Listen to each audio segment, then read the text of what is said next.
Hey guys, welcome back to the channel.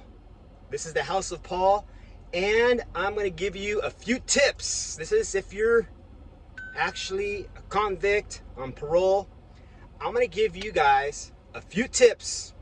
Basic, should be common sense, but from a retired agent's point of view, a few tips on how to successfully get off parole or how to successfully keep your agent off your ass. Okay, little history about myself. Just retired from the California Department of Corrections and Rehabilitation. After 25 years, I did 5 years in the prison, correction officer, a couple of months as a correctional counselor, and the last 20, a little over 20 years, as a parole agent. I worked Los Angeles, the Pasadena office. Let me see, before it closed, went to Van Nuys, which was a fucking shithole. I hated that spot. No offense if you worked or lived in the valley. And then I went back to Alameda, the downtown LA office, which I kind of liked, except for that train. Just to get the hell out of there took forever. And then I finished up in Riverside County, where I supervised sex offenders for the last 5 or so years. So this is some tidbit information, how to successfully get off parole and or keep your agent off your ass. First thing, report the next working day after release. Common sense, right? And be free of all drugs. Typically, I'm going to say 90% of the time, unless you got a brand new agent that thinks it's going to change the world, they're going to test you right from the gate. Boom. If you're clean, you're done for the month. So we test you once a month. Now, of course, we could test you 2, 3, 4, 5 times, but agents nowadays, if the amount of casework that we have, are going to test you once a month. So just be clean your first day reporting to the office that you're going to give a drug test. And drink some water. Be drinking some water so you can give that test. You want to keep your agent waiting, right? Report on time. Next working day. Be clean, no drugs, and just be respectful. Just, yes, sir, no, sir. You know what? Forget the sir. Yes, no, no problem. And ask the agent, hey, I'm going to be handling some business, just got out, looking for job, work, any particular times you want me to be home? Because technically, you can't just be at home waiting all goddamn day. It's impossible. I, as an agent, I knew that. And I'd go there, do an unannounced visit, and you're at the gym, or you're at work, or you're at your girlfriend's house. Okay, come back the next day. Leave a card, or I'll call you. Hey, Jones, where are you? I'm up the street. Okay, come back. Drink some water. So typically, that's what it is. Now I know, there's a few agents out there, somewhere out there, who's gonna say, "Oh, you're never supposed to call that parolee. You're never supposed to pre-planned visits."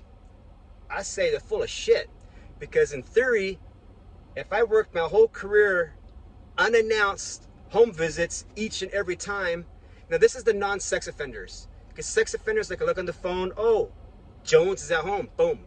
These are the guys, the typical parolee, the regular parolee who just got out, who is trying to get his job, trying to live his life. You have to call the guys up. So as a parolee, have a working phone. That's your third thing. That way your agent can get a hold of you. And just be normal at the house. If you're young and you're back at your parents', don't give them hell. Clean up your room, have your shit dialed in. If you have a wife or girlfriend to go to, handle your shit. If you come out and you're about the same bullshit and you're like on your 8th term, and you still haven't got it right, I had a shitload of those guys. And some of them are on the sex offender caseload. They still haven't got it right. They're still, they're, I don't even say 16, 17, because you're not even supposed to act like that. Just be fucking normal. If you're not ready, just do yourself a favor. Just don't report. Catch a whole new case doing some dumb shit crime like one of my last parolees right before I retired. This guy, he knew he wasn't ready. He told me he wasn't ready. This is after I interviewed him at the jail. What this guy did, he went directly to state-funded, state-paid housing. He went there on a Friday night. He get released on a Friday. Went there on a Friday. Well, that Saturday morning, he already left. Boom.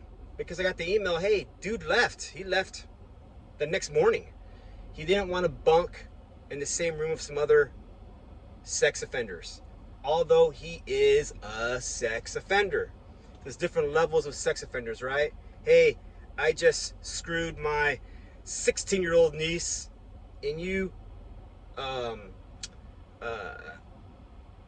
violated your little nephew. So there's different categories of fucked upness, if that's it. They're all screwed up. But anyhow, this guy decided to leave. And he's walking the streets. So what does this guy do? Actually, I get it. He sees one of these postal annexes, you know, like post office. And he sees a vending machine in there. He says, hey, I'm hungry and I'm entitled. So he smashes the window, goes into the store, gets a Snickers bar, gets a Monster, pounds them, and he just waits. And he waits. He waits like 30 minutes, he tells me. Police showed up and he just cuffs up. When I interviewed him at the jail, he told me, hey, check it out. I grew up in foster care, fucked up system. I grew up in juvenile hall, fucked up. Youth authority, fucked up. County jail, fucked up. State prison, fucked up, but at least he knows where he stands. In prison, you might have your own cell, or if they're a regular bunkie, regular enough, I guess, you got your little TV, you got your little workout, you got your little job being a porter, slam some dominoes late at night. What else did they do? Play pinochle, watch some reruns of Three's Company, go sleep, wake up, do it all over again. And they get the little hustle on the side there, whatever it is. So he went right back. He made it out. He was out in the community for like, I don't know, 10 hours. So some guys are just not ready. So hopefully, if you're getting ready to get out on parole, be ready. And start planning your shit like months ahead. Don't show up at the office and like, I'd ask them, okay, you left where you're living at, transient. How can we do the state funded housing that I kind of set up for you? Or I did set up for you? I don't know if I want to do it yet. So you come out on parole, fucking homeless. You got a GPS monitor you have to charge up. And we used to provide a plug outside. Now they switched this shit off at 5 o'clock on Friday. So Friday night, Saturday night, Sunday night, there's no plug at the office. So now you got to go out the community, Starbucks, which I feel sorry for Starbucks or anywhere you can find a plug to charge your GPS device. So don't put yourself in that situation. If you're getting out, talk to your agent, say, hey, let's get a plan. And hopefully you have your plan. It's your plan. It's not ours or the agent's. It's your parole. We just watch you guys. So anyways, hopefully if this could get one guy thinking inside, perfect. If you like this type of content, subscribe and hit that little bell. And again, if you're agents out there or retired agents, you're going to send some critiques. Hey, you're not supposed to call. That's not how it's done. I call bullshit.